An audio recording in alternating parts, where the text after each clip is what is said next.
River Dash is a dangerous event because you're doing 100 kilometers an hour over 3 laps and then you're repeating that 2 days in a row. But racers don't take it seriously. They're out there the night before, sinking a few cans, before they tackle one of the biggest desert races in Australia. Here's the top 3 mistakes Don River Dash racers make so you don't have to make them. Number 1, no training program. Here's what most racers think about having a training program for Don River Dash. Desert racing isn't like normal enduro. When you have a crash, you don't just tip the bike over and hop back on and then finish the rest of the race. You get hurt. You'll either get taken away in an ambulance or even worse. And you know what causes crashes more than anything else? Fatigue. Do you know the great thing about fatigue? You can start fixing it right now. So how do you fix fatigue? Get an off-the-bike training program so you can build strength and fitness off the bike. This is going to give you 3 benefits. Number 1, you reduce the fatigue you get on the bike, so you'll reduce your chance of crashing from being tired and making stupid mistakes. Number 2, if you do come off, your muscles will have the strength there to be able to take harder hits. Number 3, you'll get a better racing result because you can attack all the way through the race, rather than just trying to survive and get to the end. The second mistake Don River Dash racers make is they have terrible practice rides. If you think just getting bike time is enough to be ready for Don River Dash, think again.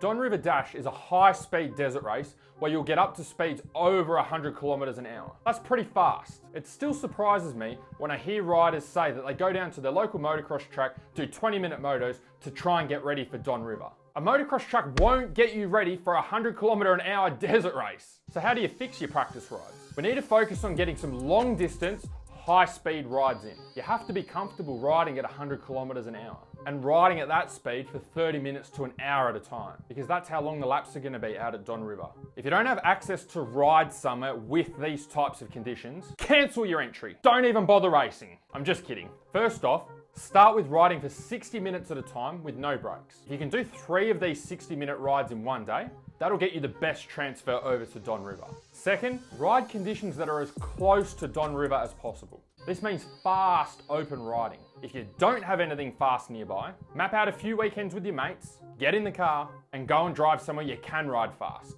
The third mistake Don River racers make is they have terrible recovery after the first day of racing. Day 2 sucks when you're not recovered. It's a whole different ballgame when you start off a race day cooked before racing's even started. 2-day events are rough because you're carrying the fatigue from day 1 into day 2.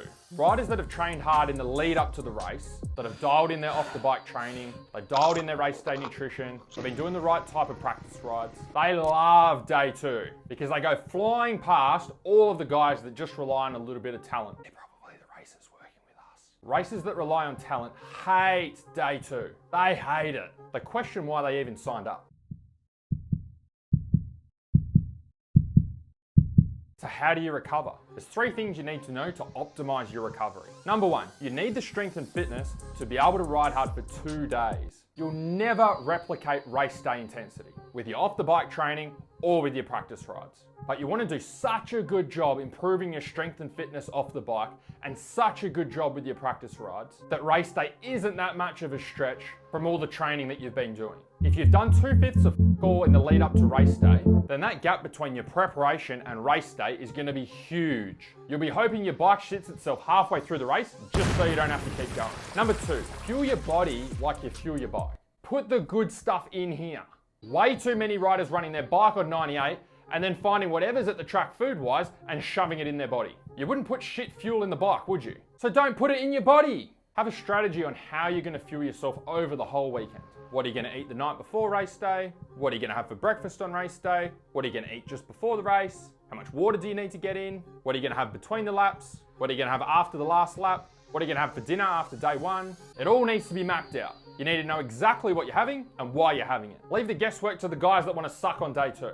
Number 3, give your body what it needs after day 1. Your body's just been flogged for a day of racing. You know it's going to be flogged again the following day for day 2. It's starving for nutrients so you can recover. Protein and carbs are the 2 big ones. You want protein to help your flogged muscles rebuild, and you want carbs to refill your fuel tank so you're good to go for tomorrow. If you'd like some help putting this stuff into action for the Don River Dash, apply for the Faster Laps program below. The link's in the description.